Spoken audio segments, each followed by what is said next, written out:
Hi, my name is Tyler, and I'm going to be going over the Parenthood and Raising Children presentation that I prepared.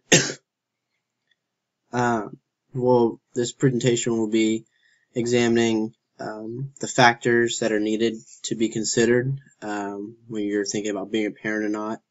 Also, some trends in parenthood, the advantages to parenting, and also some challenges to parenting. So let's get started.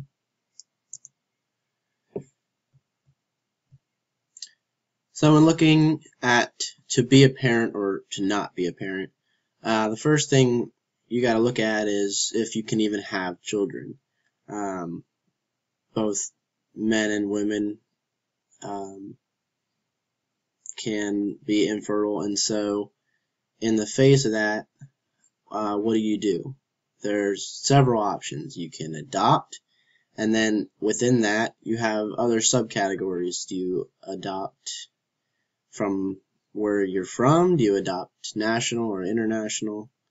And with that, along with that, you could also go a different route and do the assisted reproduction technology. A couple might choose to go the assisted reproduction technology route when they're faced with involuntary infertility. And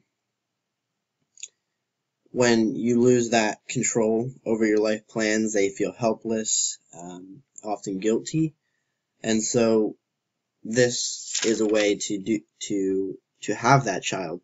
But only about 1/3 of the assisted reproduction procedures result in live birth, so there's a lot of uncertainty there as well, and a lot of cost. So in the wake of that not working, and you still wanted to be having a child, adoption would be the final route for you.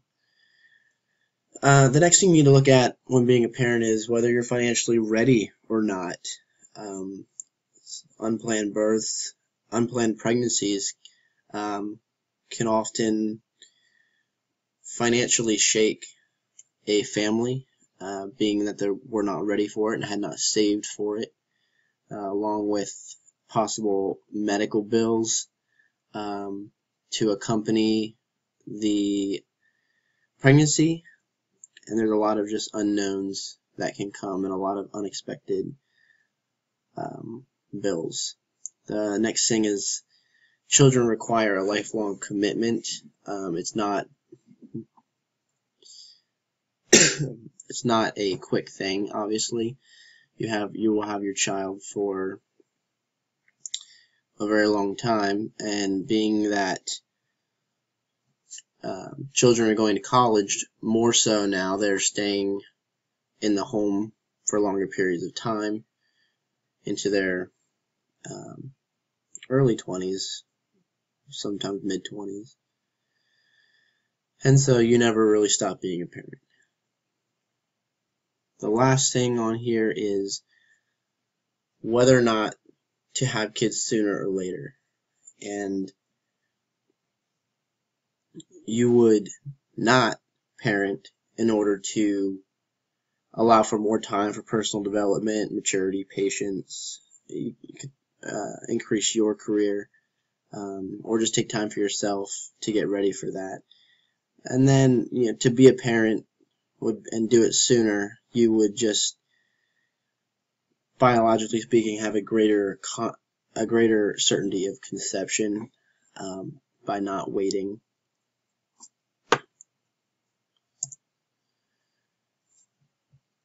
So I touched a little bit on fertility, but now we're going to look at it in trend, how it trends. And generally, it's as the total United States fertility declines during periods of economic slowdown, and then steadily increases again when the depression or the recession or whatever crisis it was resides. And to this day, we've seen pretty steady fertility trends, with birth rate being around 2 children per family, and it hasn't gone back up to its high, which its high in 1961 was around 3 to 4 children, and that's due to a higher increase in women employment, as well as the infant mortality rate has declined greatly, and that means that there was no longer necessity for women to bear many children in case that they would not survive. In wrapping up the fertility trends section here, while the fertility trends stay low with 2 children, there is a shift in the age that women are giving birth, and currently the birth rate for women in their 20s has decreased dramatically, and it's continuing to decrease, while women in their late 30s to early 40s see a increase in birth rate. And that is because, like I said, women are having careers, education, and get that done, and then think about having children later on. And so it's not as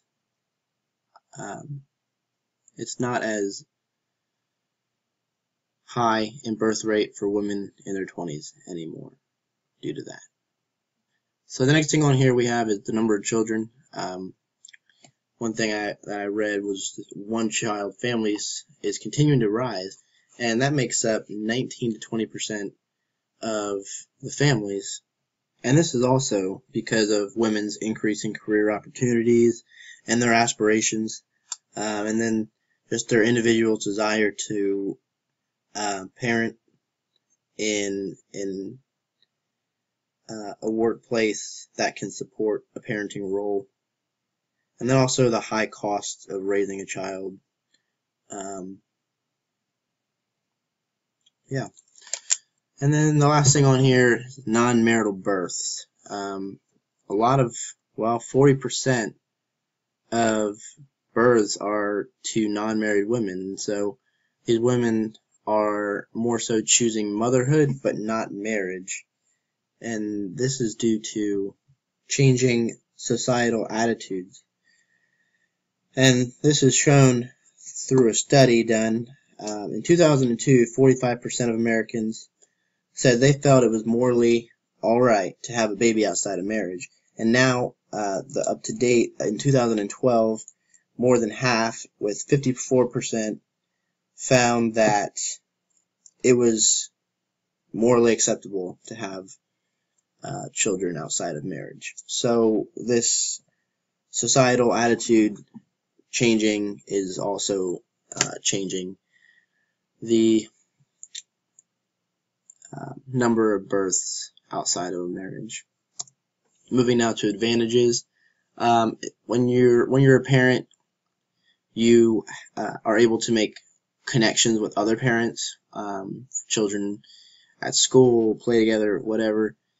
Then the parents come together and meet, and there's connections through that. When you're a parent, you also have a support system at your disposal.